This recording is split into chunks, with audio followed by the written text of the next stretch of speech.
ఇంటి మీద దాడి చేశారు. దాడిని ఎవరి మీద చేసినా దాడిని యాక్సెప్ట్ చేయరు. కానీ ఆ రోజుల్లో మీరు అధికారంలో ఉన్నప్పుడు తెలుగుదేశం పార్టీ కేంద్ర కార్యాలయం మీద ఒక మాబ్ కొన్ని వందల మంది వెళ్ళి అక్కడ ధ్వంసం చేశారు.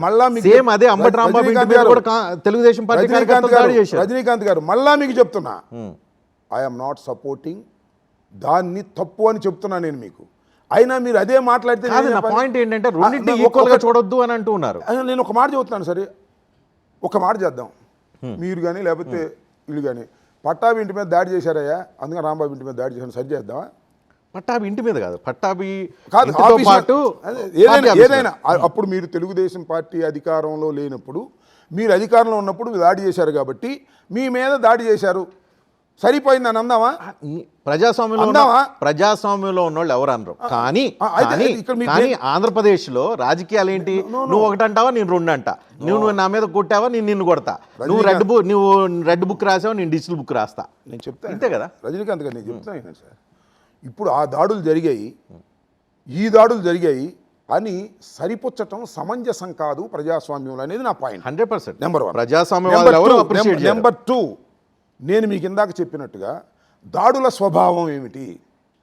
అంబటి రాంబాబు అనేవాడు అన్న పదాన్ని విత్డ్రా చేసుకున్నాడు. ఓకే, పట్టాభి ఇంతవరకు విత్డ్రా చేసుకున్నాడా? ఆలోచిద్దాం. పశ్చాత్తాపడ్డాను కదా. దాడి స్వభావం ఏంటి అని అడుగుతా ఉన్నా. సార్ మీరు ఒక గుర్తుపెట్టుకోండి, మీ మీద కోపం వచ్చినప్పుడు కూడా వచ్చి టప్పుడు 2 రాళ్ళు వేస్తారు, వీళ్ళు పారిపోతారు. అది ఒక రకమైన దాడి. లేదు పట్టాభి ఇంటి మీదో నా ఇంటి మీదో వస్తారు, పోయినసారి కూడా వచ్చారు, నేను ఓడిపోయినప్పుడు కూడా టపటప 2 రాళ్ళు వేసి పారిపోతారు పోలీసులు రాగానే. ఇది అది కదే. 5 గంటలకు వచ్చారు, 12:20కి వెళ్ళారు. పోలీసులు అక్కడ రక్షణగా నిలబడ్డారు. డిఎస్పీకి ఫోన్ చేస్తే ఎత్తాడు, ఎస్పీకి ఫోన్ చేస్తే ఎత్తాడు, ఐజీకి ఫోన్ చేస్తే ఎత్తాడు, డీజీపీకి ఫోన్ చేస్తే ఎత్తాడు, హోమ్ సెక్రటరీకి ఫోన్ చేస్తే ఎత్తారు. What is this? ఎంతసేపు? 7 గంటల సేపు ఎత్తరు ఫోన్లు. అంటే ఏంటి? పోలీసింగ్ ఉందా? చచ్చిపోయిందా?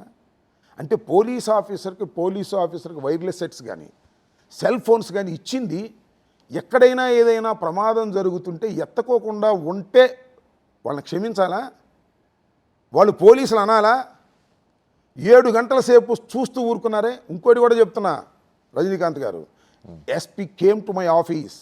నేను లోపల ఉన్నప్పుడు గొడవ జరుగుతున్నప్పుడు ఎస్పీ అక్కడికి వచ్చాడు, మళ్ళీ వెళ్ళిపోయాడు. ఎందుకు వచ్చాడు, ఎందుకు వెళ్ళిపోయాడు?